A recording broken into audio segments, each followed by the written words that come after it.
Are we good to start, Paul, do you think? Yeah, let's do this. Do Lots of this. people here. Hello, everybody. Welcome to our Lunch and Learn webinar. My name is Tim Ball. I'm Director of Sales for the International Business here at Onboard. Today, we're going to be discussing about AI in the boardroom, from curiosity to confidence. And I'm going to be joined by our guest today, Paul Smith, who I'll introduce in a second. Just quickly, if you've not heard of Onboard, we are a board management platform. We design and develop experiences that make board meetings simple, secure, and effective. Um, the reason why today's session is particularly pertinent is because many of the solutions that we have developed and are developing are AI based. And I think this session will really give a context to what we're also developing within our technology.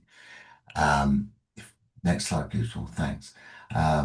We serve over 6,000 board-led organizations. We support with that over 150,000 meetings a year. We've got over 150,000 users, and our platform is in over 60 plus countries. So we would love to talk to you more about that, but that's for another time. Today is about our webinar. So just a quick bit of housekeeping. All our guests have been muted by default, but we do ask you, please share as many comments and questions as you can by the chat and the QA.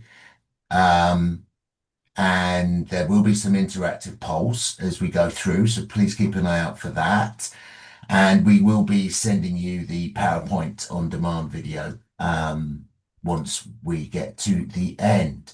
I am getting a note from Dibia saying it's difficult to hear. I'll speak up a bit for a start. Move my laptop a little bit closer. If you get any continued problems, just do put them on the chat. There we go. It's fine. Good. Okay. So without further ado, I would like to introduce today our panelist. This is Paul.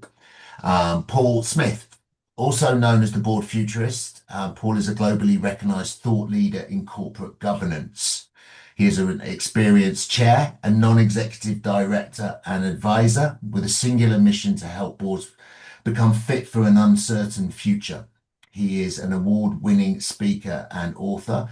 His first book, Right Seat, Right Table, has influenced thousands of directors worldwide, and his latest book, The Artificially Intelligent Boardroom, is a practical guide to governance in the AI age, and we will be sharing some copies of Paul's book.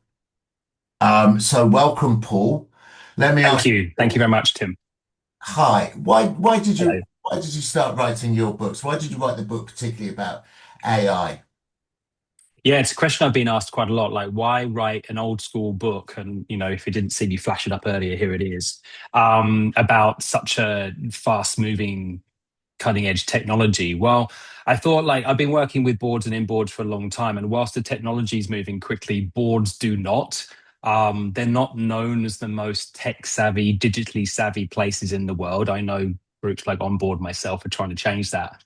So I thought an old school book might might get a bit more cut through than doing something a bit more technologically enabling. And I was actually quite surprised. I wasn't sure how long the book would remain relevant. It launched in September, and it's still largely relevant. I've only just started working on a second edition now, and most of it is still fine because boards are still playing catch up. 6 months later. So that's why. And plus, it looks pretty good on the resume to have more than one book. So that's why I wrote the book. Yeah. Let's talk about the boardroom, Paul. What's your Yeah. future? What does the future look like of the boardroom to you before we get into our topic today on AI? Yeah, like I really, really have given up doing predictions of this sort of side of things. It's so hard. Like I've been talking about AI for 10 years, but not obviously the AI that most of us know, the models of ChatGPT and Copilot and Claude and so on and so forth.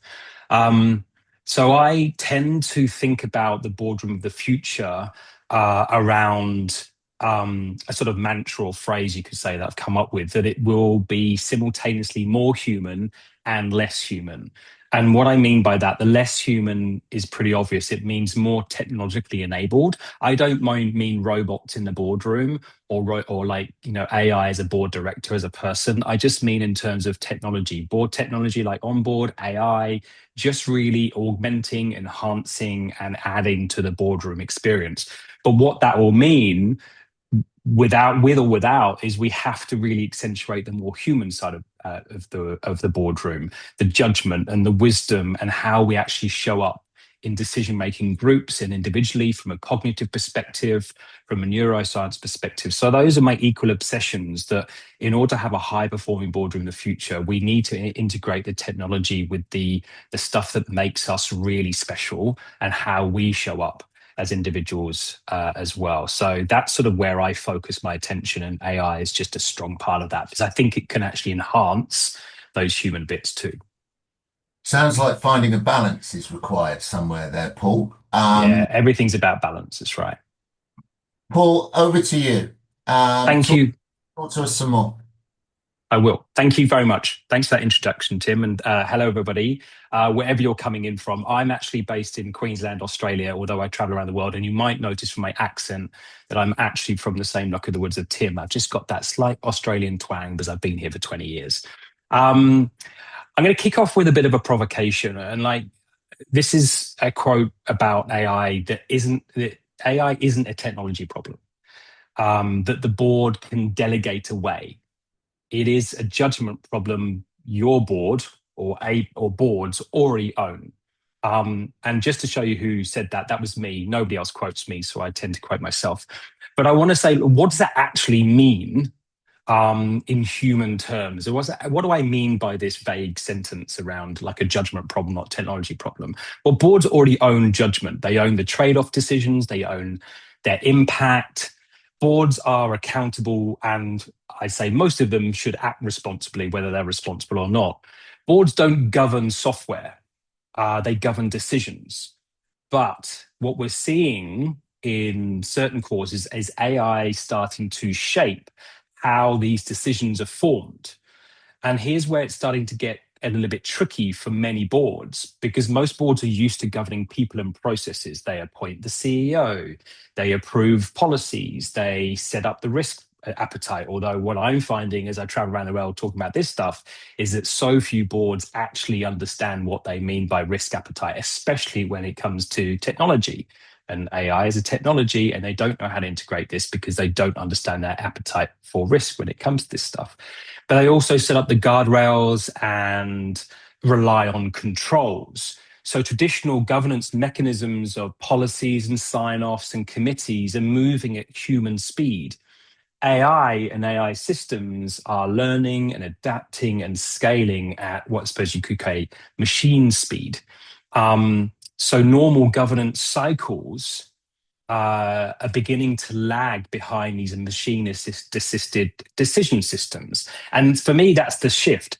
AI is starting to influence what information reaches you, how options are framed, what risks are identified, and how confident everyone feels about the answer. Maybe not every decision, and definitely not every board, but it's seeping in faster than we can govern for it. And what does this mean? Well, the governance gap for me isn't technical, it's behavioral. And here's something that I'm finding many directors I interact with are finding really uncomfortable. If AI is already influencing the decisions in companies and organizations, and it almost certainly is to some degree, then the board is already governing AI, whether they intended to or not. The only question is now is just how deliberately they're doing it. So, how is AI shaping decisions? So, this is about the role of AI, not in the boardroom as an assistant, but how it's operating with stakeholders, with the industry, with the sector, with regulators, how it's shaping information through management reports, summaries, ideation, dashboards, forecasts, scenario modeling, decision analysis, all of which are increasingly AI assisted. AI is shaping the informational inputs, it's accelerating the tempo in many ways, and AI is also increasing like a perceived level of certainty, especially if you're interacting with AI and management are, or anybody else in the organization is, or your stakeholders are. And if we aren't careful, boards by default will become sort of more quietly dependent on AI, and for many of those people, unknowingly. Yes, AI isn't making any decisions, and it shouldn't be, but it is increasingly shaping the menu the board chooses from. And just to wrap up this sort of opening provocation, AI is already in the room. It just doesn't sit on the org chart. Does this mean we should slow down and be cautious and avoid it altogether? Well, no, that's not my conclusion, but I will get to my conclusion later on. Where I want to go into the meantime is just to give you a little bit of the state of play about how far into the room AI has got. I'm making it sound like it's infiltrating, but I don't mean it that way. So these are some statistics I've drawn from some credible sources, and for the academics listening in, I'm sorry for the lack of massive citations. I get in trouble for that for the universities I work with. But essentially what you can see here is like 3/4 of knowledge workers, and AI is obviously massively impacting knowledge workers first and foremost, are using AI at work. But, and here's the critical thing, often without approval, because only 30% have strong AI governance. And what that is defined at is like the right processes and protocols around a responsible use of AI in the workplace. Now, that 30% statistic is based on public companies only. And in my experience and research for the book, if you focus on the SME, the small, medium enterprise, and the not-for-profit spaces as well, this number comes way down under 10%. Which means like only 1 in 10 companies and organizations actually have a handle on AI. You can see from some of the other stats there that, yes, 1/4 of boards, and again, public company boards or larger companies, are discussing AI risk and opportunities on a regular basis. But, and I think this is a critical one, which is why these webinars are so important, half of directors say they lack confidence understanding AI.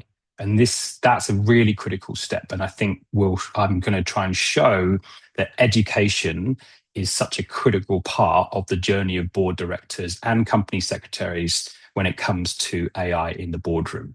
So the state of play is that essentially there is a whole bunch of anxiety, there's fear, there's the waiting game, mixed in with a little bit of overconfidence as well. Like if you've come across the Dunning-Kruger effect, for example, it sort of shows that once you start learning something, you become overconfident in your knowledge of that thing. So there's a little chart where you have this massive upward trajectory. Then you learn more and you drop off in terms of your confidence because you suddenly realize you know nothing, like Jon Snow. And then you pick back up again as you learn more. Yes, that's the Game of Thrones reference for anybody. I saw Tim smile. That's my only goal for this, is make Tim smile. So there's a lot of noise around AI. There's so much noise because everybody's trying to sell you something or push a particular angle or raise money in a particular space. But for boards, there's also very few really clear signals. And what's obvious is adoption is way ahead of governance. And the gap is where boards really need to be living. So boards, though, shouldn't be running AI, they must experience it. And I'm not expecting boards to sort of operationally run AI, but in order to govern effectively, they must have at least experienced it, become very familiar with it, use it with intention, and better still, learn how to adopt it into their own work, which is obviously a few steps down for many boards. And again, I'm not talking about that operational control. I'm not about them approving prompts or choosing the tools, and certainly not them building the systems. But a board cannot write the rules about something it doesn't actually understand in practice, because policy without experience will completely lag behind reality.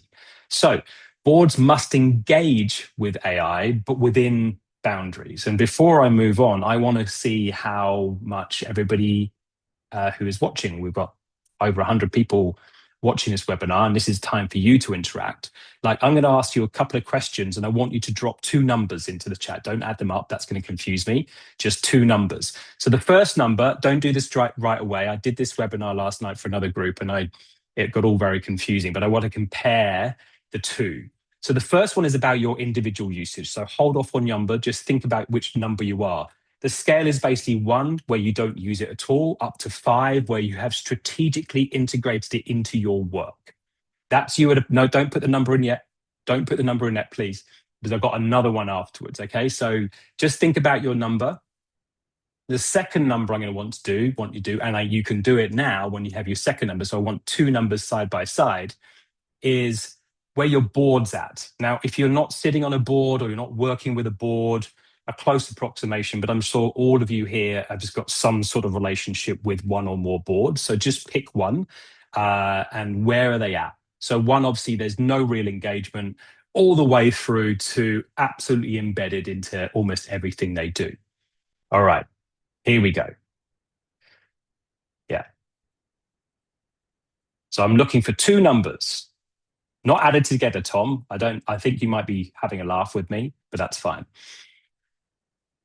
Okay, so what I'm expecting to see, and when I run these polls or this sort of scale-based question every single time, is I always expect the personal use to be a much higher number than the board use, and that's almost exclusively the same thing.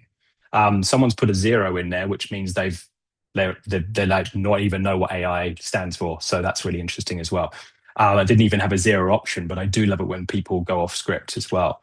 There's a couple of people where their personal usage, which is really interesting, is less than the board by comparison. But that's just there. It also gives me a lay of the land about where everybody's at. I'm just looking for, is anybody a personal 5? Because yes, Gavin, you should be doing this webinar.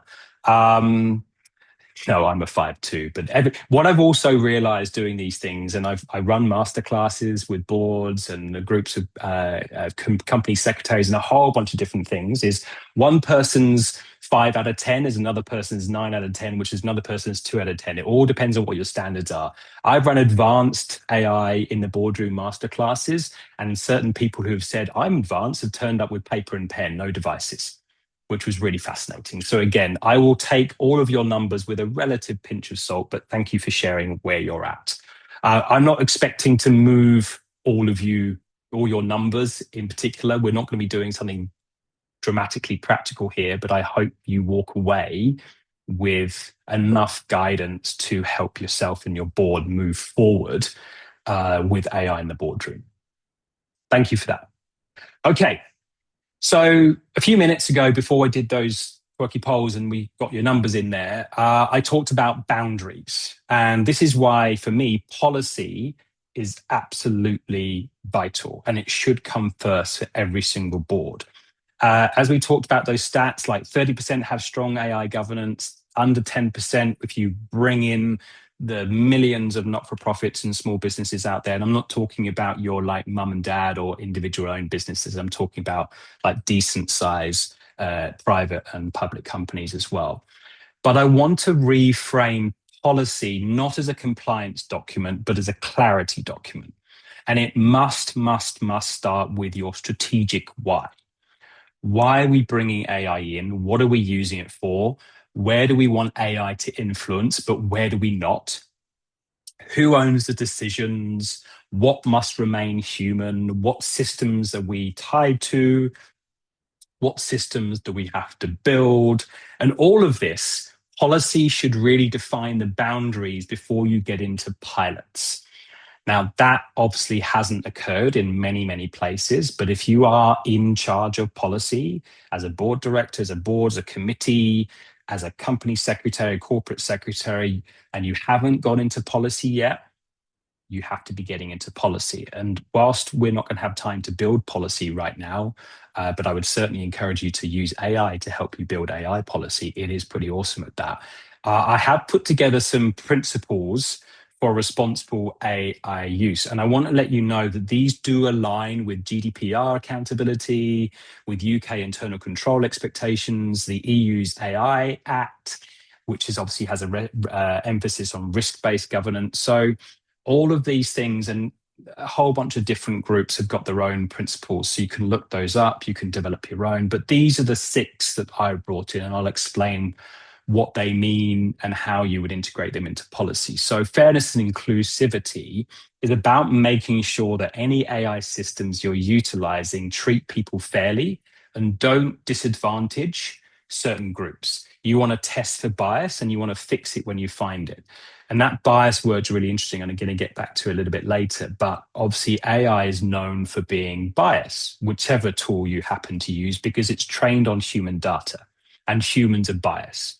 We are biased in lots of positive ways, and we're biased in lots of negative ways as well. We cannot survive without bias in our lives because there's too many signals going on.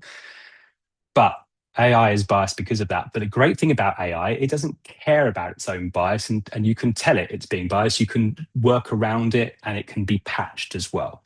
So it doesn't get all personal and shitty when you start calling out its bias like humans do, which is the wonderful thing about AI in that respect. So that's the first thing. The next thing is about safety and security. And obviously, this is a huge one for boards, about protecting the data as well as the systems or the data, depending on where you're from in the world. You want to prevent misuse and contain harm quickly if something goes wrong. Like, one of the biggest questions I always get is about the privacy side of things and how do we protect our data? Well, the first thing is you have to be looking at the terms and conditions for the vendors. Often people will use particular AI systems or systems because of the security of those systems. Microsoft's a perfect example. You trade off a lot of usability and functionality for security, whereas other ones you might not get as much privacy and security. Now, there's a lot more. We could spend hours and hours talking about privacy, so I'm not going to go into that unless some questions come up later about that sort of side of things. But it's definitely something you need to bring into your policy, is how to protect your data, how to protect your customers and your stakeholders and all the systems against misuse, as well as harm it might produce. Transparency is a pretty clear one. You want to be clear about where you use AI and what its limits are, especially when decisions affect people or reputation. And I'm not saying everything AI related has to be labeled in that respect. It really comes down to who you're talking to, who you're working with. But you want to have a clear idea of what your level of transparency is from a values perspective, but also aligned to whatever regulations you are sitting within. And that obviously is a very, very shifting space. So you have to get clear on where you want to say that you've been using AI and how you're incorporating that into how your staff are using it. And that sort of comes aligned with accountability. Someone has to own it. Obviously, ultimately the board, but you need to make sure you can trace decisions, review them, and hold people and your suppliers and your vendors responsible when things go wrong. And things will go wrong. Like, it's such a fast moving space. You cannot assume that you're going to get it right all the time. So there's a commitment to accuracy. You want to check all the outputs against really trusted sources of information. And this is the critical thing. Even depending on whatever tool you use, like half of the source material is things like Reddit and Wikipedia. I'm not saying those things are trusted or not, but you need to verify sources and you need to verify and check outputs. One thing I've learned working with a whole bunch of people about AI is the more you know your stuff, the more AI is a really powerful tool, because you can verify and check the outputs. You can input better into it as well. But the commitment to accuracy, especially in this world of misinformation, is about tracking errors, but also correcting significant mistakes fast. And that will only enhance your reputation. We've all heard the scare stories of people using AI unchecked and it hallucinating case law and a whole bunch of different things, and telling people with diabetes to eat less sugar when it took over call centers. So it's all about building trust with this commitment to accuracy. And finally, and really important for me in a policy, is about human centricity. AI must be used to support people. It never replaces responsibility and accountability. And so you always have to have qualified humans in control. Now, when we say the word qualified, that can mean lots of different things in different areas of the company. So you need to understand, what's it mean in terms of the board needs to be qualified when it comes to AI? What about management? What about your technology people, whoever it happens to be? How do we determine what qualified looks? I can't tell you. You need to determine that for yourself. And as I mentioned, if in doubt, if you haven't got something or you're still building it, use AI to help develop your policy. I'd show you how right now, but we don't have time for a practical demonstration. So we'll move on. What about the regulations? These are very specific to UK and Ireland because I believe that's where the majority of this audience are from. So look, this isn't a compliance session, so I'm just going to leave these here for the recording and for the slides afterwards. And I'm sure you're all over the regulatory obligations. All you need to know is this for me. Regulation is not yet prescriptive, but expectations around accountability, data, and explainability do already apply. And most importantly, I expect regulation to keep behind the tech. Lawsuits and class actions will test vendors and users alike. And if you are already if you're a multinational, you're probably used to this by now in so many different spaces. And if you're in a legal counsel for a multinational, I do not envy your job when it comes to all of these different rules around different places, especially now with AI coming in as well. So let's just get on with sort of the roadmap to maturity from a board perspective. And as I mentioned beforehand, you want to start with your strategic why and these policy guardrails. These are your starting point. That's where you should be. Even though that proverbial cat is out of the bag, we want to even come back. If you're sort of experimenting, but you've got no guardrails and you're not quite sure of your strategic why, interrupt yourself and get back to that point from a governance level. Now, the next step is to identify where, when, and how AI can play a role. And the key word there in the middle is the assist. I like to think of AI, and especially if you're finding it hard to understand what AI is, I like to anthropomorphize it, so humanize it in some way. And I don't mean the way I talk to it. I'm talking about the way I explain who it is to you. So think of AI as like your super fast, super knowledgeable, but super new assistant who needs a load of context and training and assistance to do the job well. It will make mistakes, especially early on, even if you're careful. So you need to be vigilant. But the more you teach it, the more you use it, and the more you learn about it, the more powerful it will be. And I found in my work with boards that boards that have embraced education first have overcome all the anxiety they have about AI in the boardroom very, very quickly. Boards that have embraced AI in the boardroom have also cleared room for more, not less, critical thinking, which might be a shock for people. But I've found because of the speed of what it does and how it helps you spot gaps and enhance your thinking, it creates room for much more robust conversations. And I'll give you an example of one of those things. I'm going to move on to how AI boards are using AI right now. One of my favorite things to use AI for is as the devil's advocate, or the constructive critic would be a nicer way of saying it. By basically loading in whatever you need to loading in and basically asking it, or what have we got wrong? Rip this to shreds. Tell us the opposite of everything we need to know, because you often find boards are quite homogenous when it comes to decision making. You might have a little bit of dissent, but you're not sure how deep that dissent goes. AI can play a role of literally getting it to play the dissenting argument, the opposite viewpoint. And it can just stimulate a huge amount of conversation about, oh, we didn't even think about that. Or it might validate because you've already mentioned that stuff. So it's a fantastically quick tool to validate, but also to spot gaps in your thinking. Hence why it clears room for more of that critical thinking. And I think this is the ultimate thing for me. Boards that have embraced AI and well, and I mean that really intentionally, they've done this well, are making higher quality decisions by using this technology to fill these gaps, to analyze decision impact, to identify risks, and so much more. And so, as I mentioned, this is a sort of snapshot. As you go down this curve, obviously identifying AI, the last bit is obviously adopting and embedding, but you have to keep learning to avoid common pitfalls. And I think this is where AI differentiates from so many different things. You can't just go and do one thing and you're done with AI. It's a continually evolving technology. It's continually evolving in terms of how we can utilize it at not just an operational level, but a governance level. So it's not like you can go and do your a particular subject or a webinar or an online course, and you're like, that's done, the board's up to speed, let's move on. AI is something you just have to continuously come back to. And that, I think that's really important. Hence, there's feedback loops in everything that you do.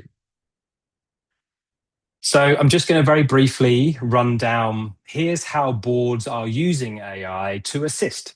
Now, these are all real examples. And I'm not talking about every board, obviously, because the numbers are shockingly low still around the world about how many boards are actually using AI, beyond the sort of stuff that's being brought to them by board technology like Onboard as well.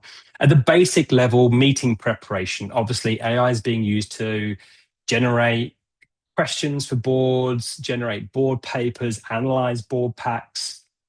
And obviously some board software companies are actually providing this feature as well, which is fantastic.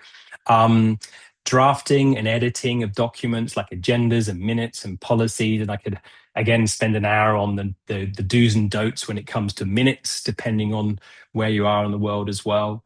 Then we move down to more sophisticated areas where AI is assisting with pulling together competitor analysis and updates. This is where you might get agents involved doing these sort of automated tasks of keeping up to date with what your competitors are doing, what your stakeholders are doing, and what you're learning more about your stakeholders. And when I say stakeholders, I mean that broad term that isn't just your shareholders, your owners, but also your staff and your customers and the community and regulators and so much more. But it's also spotting industry trends and keeping on top of sense making of what's on the horizon, scanning news and social media sentiment, whatever it happens to be that's relevant for your organization or company. Risk, early part of that is the early detection of emerging risks, especially in things like compliance with the regulators, cyber, and reputational. All of these things could be done by humans. I'm not talking about anything that can't be done by a human, but AI with humans in the loop can do it faster. It can cope with more complexity. And I think the speed is the critical part here. The speed and the complexity and the depth and breadth of the knowledge it can draw upon.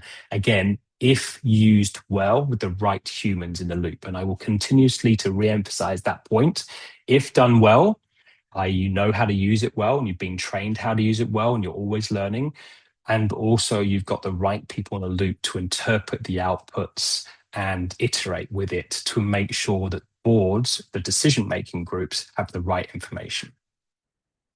There's a whole bunch of other stuff in there, obviously, communications, board education, but detecting bias is one that I really want to mention. Because it seems like that's ironic. It's bias. How can it be used to detect bias? Well, this is where AI can be used to review decisions and documents for potential blind spots. This can be actually quite complex in practice, but it helps if you are aware of multiple forms of bias.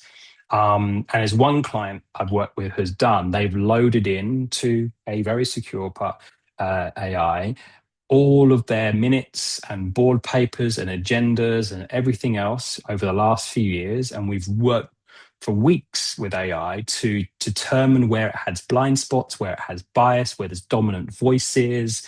There's a whole bunch of different things. And we're analyzing essentially the culture of the board using AI, and it's coming up with some really fascinating results. And as I said, all of this stuff could be done by humans, but not at the pace that AI operates in the depth. Us consultants are getting scared, obviously, because AI can help you come up with all the questions you need and can analyze it for you as well. So consultants are going, we better use AI too. How do we use it? So that's really fascinating as well. And obviously board recruitment.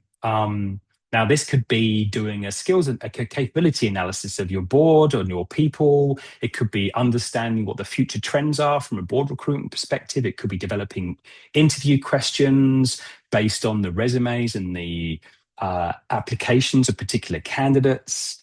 It could be even analyzing applicants against particular criteria. But again, humans always in the loop. Don't go down the path that so many have, which is where AI is doing all of that work without any oversight as well. So everything has to be done with intention. I want to clarify, all of these are advisory, all of these are reversible, and all of these must be human owned.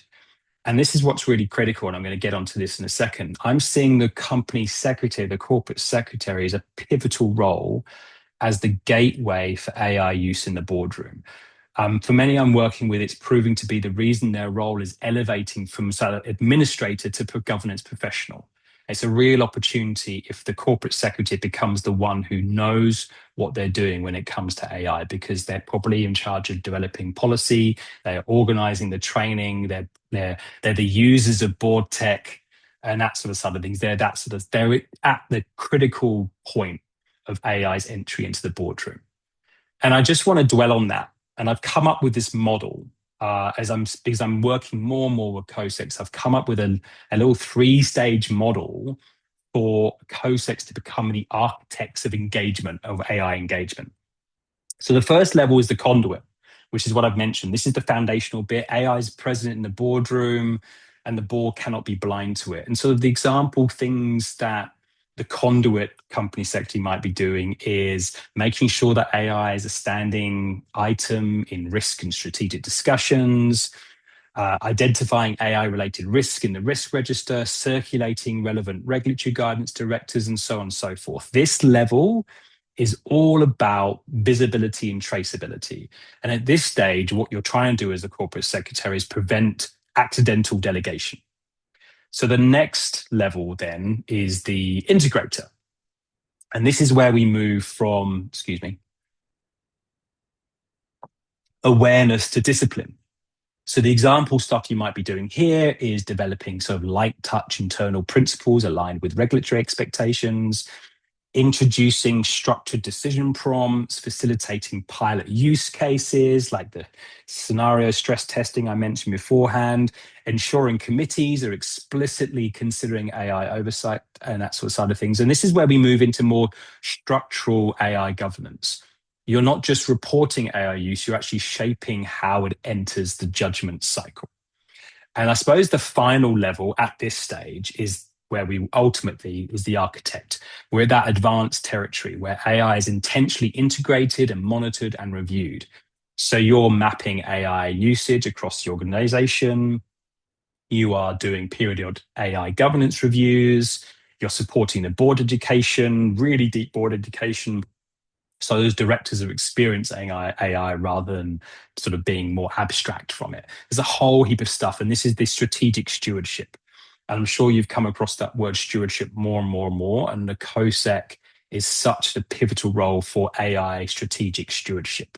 And at this stage, AI governance is not reactive, it is intentionally designed. So if you are a COSEC in the room, this is the journey I would love to see you taking yourself on and exploring with whoever it is you're reporting to and working with. So sort of like just to sum up where we've got to, because I'm going to stop talking because I'd love to start seeing some questions soon. Like this is another quote from me. All the stuff in black and white is quotes from me. Experience strengthens governance, but abstraction weakens it. And what I mean by that is when directors have seen and tested and felt how something works, their question improves, their judgment sharpens, and their oversight becomes really specific instead of generic because they understand it far better. And abstraction weakens it. And what I mean by that is governance at a distance does not work. Policies written purely in principle but never grounded in practice do not work. So approving frameworks without understanding how they influence real decisions is going to be a massive problem. But it's also one of the reasons that is stopping boards. And it's all well and good for me to be harping on about all this stuff, but there are some real objections to all this AI stuff. There's some real concerns. I've sort of touched on a few already. And I do not want to discount or dismiss them, but sort of like here are sort of the main ones. And these are in no particular order, but this is the stuff I hear. We'll wait until regulation. Too late, it's here. Regulation is setting the minimum standard, but it's not the benchmark for good governance. And by the time regulation really catches up, AI will already have been reshaping how decisions are made. In your region, especially, boards need readiness before enforcement, not after. AI is an operational issue. It's got nothing to do with governance. I've already mentioned that one, but operations may run the AI system, but the board owns how judgment is formed and who remains accountable. So it is a governance issue as well as an operational issue. We're not sophisticated enough. I get that. Even for people who read the book, which is in very simple language, but people go like, oh, we're just not there yet. You don't need to have technical depth to govern AI or use AI on the boardroom. What you need is clarity about the risks, the opportunities, the boundaries, and the accountability. And starting small is fine. But often that we don't have a clear use case is what stops them too. But you don't need a use case to start governing the influence of AI. AI is already shaping decisions, whether you've approved a project or not. So you're already doing it. It's already happening. You need to bring it in with your own usage and use cases for your boardroom. What if we get it wrong? And caution is so responsible. It's wonderful. But inaction leaves risk unexamined, not removed. And a better question might be, what if it gets it wrong? That's easy to overcome with the right education, the right training, and very practical training. And like the last objection is we just have too many competing priorities. We don't have the time or the resources to look at AI right now. But in my view, AI isn't another item on the agenda. It shouldn't be separated. It's actually influencing everything from strategy, risk, organizational culture, and performance. And what's more, the great thing about AI, it can help you in every step of your own AI journey. This is what is wonderful thing. You know, you need to learn how to develop stuff for your boardroom around AI, use AI. So you bit of training, a bit of practical education. It's amazing how quickly you can go, but it shouldn't be being held up as a competing priority with other things. It being integrated, especially if you know what you're doing. So I suppose my conclusion from this slide, if you're choosing not to engage with AI, that's still a decision, and often the riskiest one that's on the table right now. So my last slide is another quote. The boards won't fail on AI because they lack the tools. They will fail because they don't adapt how they think, question and govern decisions made with these tools that are already in the room. So I've been pretty rapid getting through stuff, and I hope you're understanding by now, and I'm sure a lot of you are who had those higher numbers, that AI done well will sharpen judgment, not take it away. It will, though, expose weak governance and poor culture. Like any tool, if you don't have the right culture, it's garbage in, garbage out. And it will force boards to become more human where it matters in things like ethical thinking, curiosity, responsibility, and accountability. And I'll leave you, well, I won't leave you, but I'll leave my slides with something I really think about is that the board of the future isn't going to be replaced by AI, but I think it is starting to be revealed by it. Thank you. Thank you, Paul. A cryptic ending. We've got some questions. I'm going to start with this one. It's actually one of the latest questions. So we experience considerable hostility to AI, both at board level and in patches amongst the workforce. What can we do to overcome this resistance? It's a really good question. And I will actually start that, Catherine. Thank you for that question. There is some real legitimate reasons why there might be hostility. Like I have talked to environmental organizations, to artistic groups that don't want to buy of AI because of the impact and their values. So this might be a values-based thing. So I think if it's not that, it could be a bias thing because let's not beat around the bush. Most board directors have grown up watching movies where AI is mostly the villain. So there's like a bias there, probably an unconscious bias towards AI. And especially when those tech bros are talking about super intelligence and AI becoming smarter than us. So there might be a perception that AI is this scary thing that's going to take over. Putting those to one side, the strategy I was used to overcome resistance is really to understand why the hostility is there. Like, why is it there? Really dig into it, because the hostility might be based on an old myth about what AI is and it isn't. And also, it might be a real thing, but it's something that can be overcome, but they just don't know that yet. I've come across so much hostility, but spending a bit of time with me or reading my book or doing a masterclass or sort of like they've had light bulb moments. It's like, oh, I didn't know that. Oh, I didn't know it could do that. Oh, I thought it did that. So I think even a basic bit of education or just understanding, Catherine, and everybody else who might be having the same problem, where that hostility is coming from. Is it values based? Is it bias based? Is it fear based? Even though your Communal Garden board director won't say I'm scared of AI. I hope that helps. Again, it's a long drawn out thing, and like trying to get anything into the boardroom which you think is important, if it's met with resistance, it's a tricky thing, especially as the board hold a lot of that influence and power. Yeah, I Fear. mean, Yeah. Catherine's just said that. Yeah, I think she's right. I think it is fear.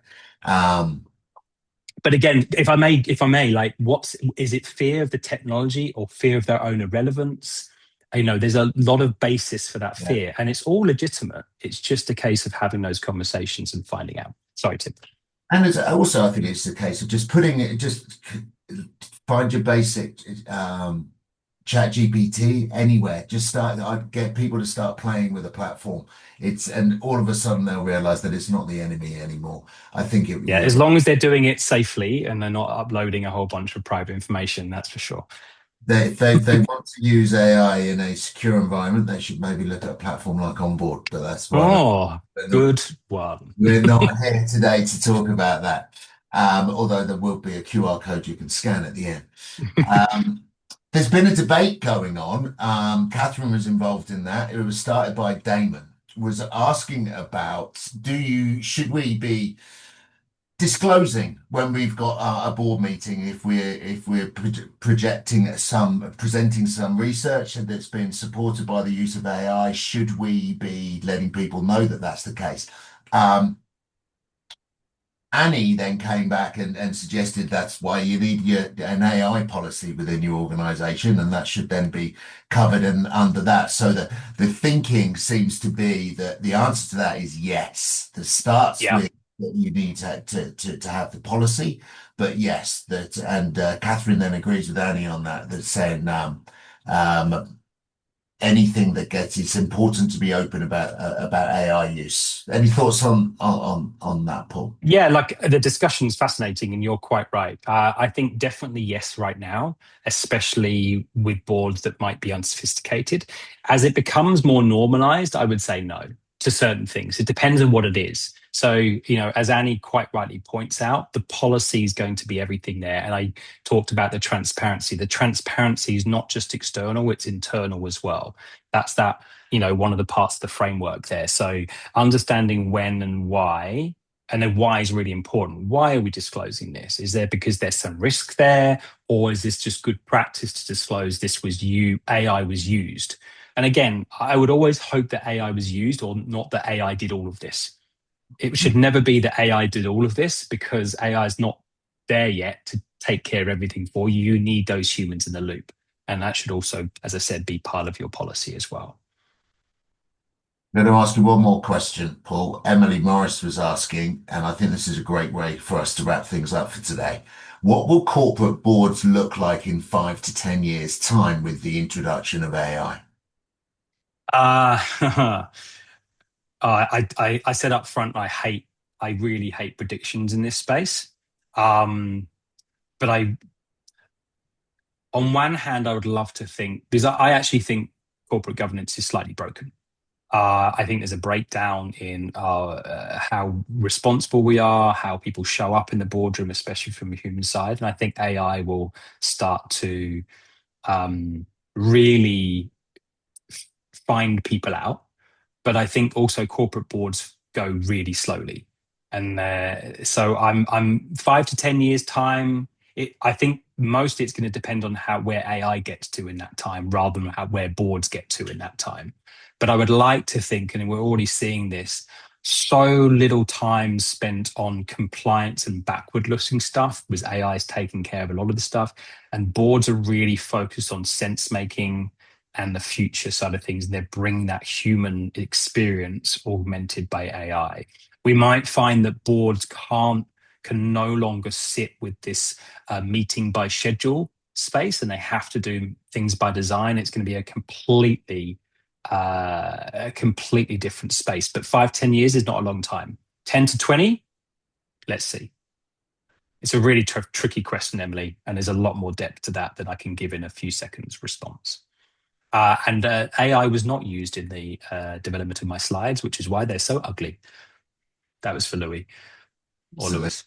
I didn't know whether it was Louis or Lewis either.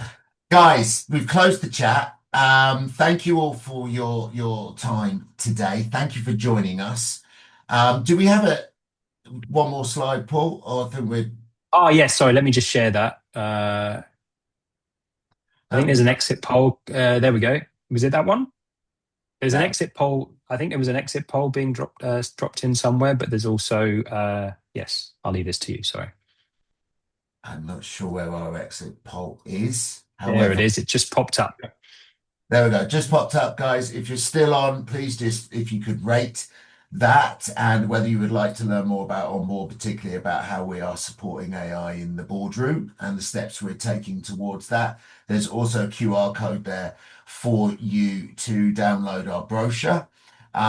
We're also going to be reaching out to you after the event as well, for if you want any more information and talk a bit about Paul's book. So thank you all. Thank you, George, for your kind comments. Most of all, thank you, Paul, for joining us today. That was hugely insightful. Absolutely amazing. Thank you, Tim. Thank you for your time. I would love if people have time before they check out. I would love it if instead of like you can put thank you and that was amazing if they want to, or that was rubbish. But I'd love them to put in like what their main takeaway, their main learning from this session was. It's just a nice way for me to see what's landing with people. But also it's great for you to be thinking back over the last hour to think what landed well, and that reinforces learning. It's a little neuroscience trick I've picked up along the way. So if you do have time to type in some stuff, that'd be wonderful. But thank you very much for your time, and thank you to Onboard, Tim and Natalie for hosting me as well. I've really appreciated their support. Very welcome. Thank you all.